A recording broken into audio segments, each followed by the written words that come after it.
विधानसभा के उपरांत करीब 31 महीने हो गए हैं। सरकार निरंतर कार्य कर रही है। जनहित के मुद्दों पर, विकास के कार्यों पर, बजट की क्रियान्विति पर और जो पेयजल की योजनाएं कांग्रेस राज में अटकाई हुई, लटकाई हुई, भटकाई हुई थी, उनकी क्रियान्विति पर, राइजिंग राजस्थान पर, बेरोजगारों को रोजगार देने के, माताओं बहनों और SC/ST भाइयों के सर्वांगीण विकास के लिए जो ऐतिहासिक विकास के कार्य, उसके आधार पर हम जनता के बीच में अपनी विकास के कार्यों के आधार पर, हमारे कार्यकर्ताओं की अथक मेहनत और संकल्प के आधार पर, हमारे देश के यशस्वी प्रधानमंत्री आदरणीय नरेंद्र मोदी जी के विजन और हमारे यशस्वी मुख्यमंत्री आदरणीय भजन लाल जी के संकल्प के आधार पर हम जनता के बीच में जा रहे हैं। कल से निकाय चुनावों में नामांकन की प्रक्रिया प्रारंभ हो रही है और 11 तारीख तक मतदान हो जाएगा। मैंने जो जनता में रुझान देखा है, विकास के कार्यों के प्रति जनता का जो विश्वास जगा है, आम जन को ये लगा है कि हमारी सरकार है और भविष्य में भी ये सरकार रहने वाली है। तो ऐसी स्थिति में इस बार चाहे नगर निकाय चुनाव हो या पंचायत राज के चुनाव हो, बहुत ऐतिहासिक जीत के साथ कमल का फूल खिलेगा।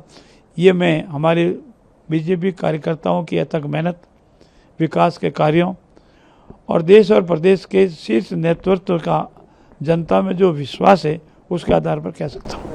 सर, युवा और महिलाओं को किस तरीके से प्रतिनिधित्व मिलने की कोई चर्चा पार्टी में किस तरीके को होगा? कांग्रेस दिखावे के रूप में युवाओं को 50% अधिक टिकट देने का ऐलान कर रही है, लेकिन वो ये भूल जाती है कि भारतीय जनता पार्टी प्रारंभ से युवा शक्ति के प्रति समर्पित रही है और हमारे देश के प्रधानमंत्री जी का विजन रहा है। ये युवा तरुणाई को हमें आगे लाना जरूरी है। हमारे हिंदुस्तान के विभिन्न प्रदेशों के मुख्यमंत्री की उम्र देख लें, हमारे प्रदेश में जितने भी मंडल अध्यक्ष हैं उनकी जो हमने आयु निर्धारित की 35 साल तक, वो देख लें। हमारे जो जिला मोर्चाओं के अध्यक्ष हैं उनकी देख लें, हमारे जो जिला अध्यक्ष हैं उनकी आयु देख लें। तो हमने तो पहले से ही ये कार्रवाई प्रारंभ कर दी थी। हमारा मातृशक्ति और युवाओं पर विशेष फोकस है और यही हमारी आधी आबादी से बहुत अधिक हो जाता है।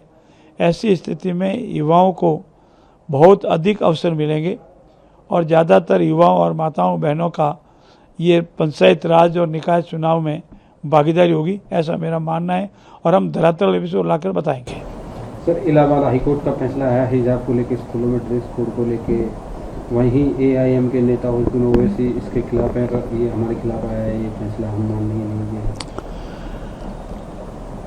माननीय ओवैसी साहब हो या अन्य कोई हो, न्यायालय के निर्णय को स्वीकार करना चाहिए और माननीय इलाहाबाद उच्च न्यायालय ने जो निर्णय दिया है वो किसी संप्रदाय, किसी राजनीतिक दल या किसी व्यवस्था के विरुद्ध नहीं है। उन्होंने जो सामान्य प्रक्रिया विद्यालयों में अपनाई जाती है एक ड्रेस कोड की, उसकी पालना करने का कहा है।